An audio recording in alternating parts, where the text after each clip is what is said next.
Caption पढ़ के तुमको पता चल गया होगा क्या हुआ है केस में। ये पति जो है, तुमको पता है कि लॉ जो है अभी जोक हो गया है बेसिकली। तो जोक हुआ, ये जोक इसको पसंद नहीं आया, ये अपने आप को हेल्पलेस फील किया, ये सोचा कि अब हम क्या करें, मेरे पास कोई रास्ता नहीं है। तो ये इसके अंदर जो एक हार्ट बर्न हो रहा था बेसिकली, इसको लग रहा था कि भाई अब मेरे साथ बहुत बुरा हुआ है और हम तो कभी ऐसा थे नहीं। और ये लड़की को देखो, इतना बड़ा कांड करने के बावजूद पट पट पट कर रही है बेड में किसी और के साथ, और उसके बाद समझो तो मेरे का मजाक उड़ा रही है मेरा।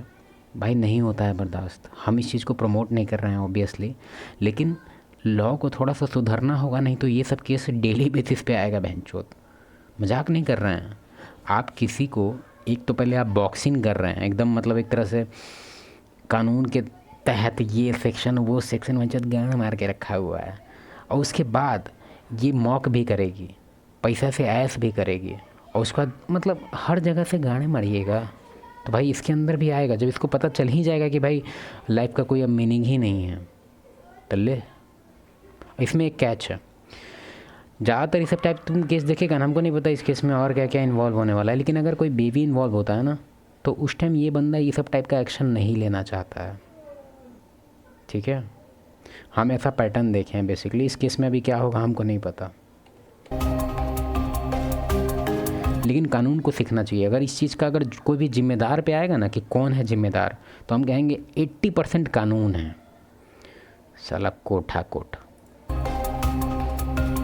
ग्वालियर में बीच सड़क जिस युवक ने लड़की को गोलियों से छलनी कर दिया था, वो लड़की दरअसल उसकी पत्नी ही निकली। और अब इस मामले में चौंकाने वाला खुलासा हुआ है। बीते दिन कैप्टन रूप सिंह स्टेडियम के पास हुई इस दिल दहला देने वाली वारदात ने पूरे शहर को हिला दिया था। आरोपी अरविंद परिहार ने अपनी पत्नी नंदिनी परिहार पर देसी कट्टे से एक के बाद एक 5 गोलियां दागी। 2 गोलियां नंदिनी के सिर में धंस गई, जबकि बाकी गोलियां चेहरे और शरीर में लगी। नंदिनी सड़क पर तड़पती रही और अरविंद उसी सड़क किनारे बैठा रहा। जब पुलिस पहुंची तो अरविंद ने कट्टा पुलिस पर भी तान दिया था, फिर खुद की कनपट्टी पर भी रखा था। हालात बेकाबू होते देख पुलिस ने आंसू गैस के गोले छोड़े थे और बातचीत में उलझाकर आखिरकार आरोपी को काबू में कर लिया था। घायल नंदिनी को अस्पताल ले जाया गया, लेकिन उसने वहां दम तोड़ दिया। यही नहीं, वारदात के तुरंत बाद अरविंद ने फेसबुक लाइव भी किया था। उसने कैमरे के सामने कहा, ये मेरी पत्नी है,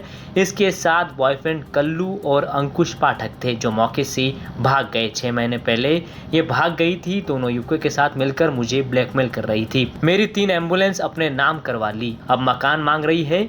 मेरी शिकायत की कहीं सुनवाई नहीं हो रही। इधर पुलिस की जांच। आप बताओ किसका गलती है? मजबूर कर देता है भाई, तुम लोग गाना मार के रख देता है। में नंदिनी का आपराधिक अतीत भी सामने आया। पहली ठीक करो कानून, नहीं तो इंडिया विश्व गुरु बनने से पहले वैश्वा गुरु बन जाएगा।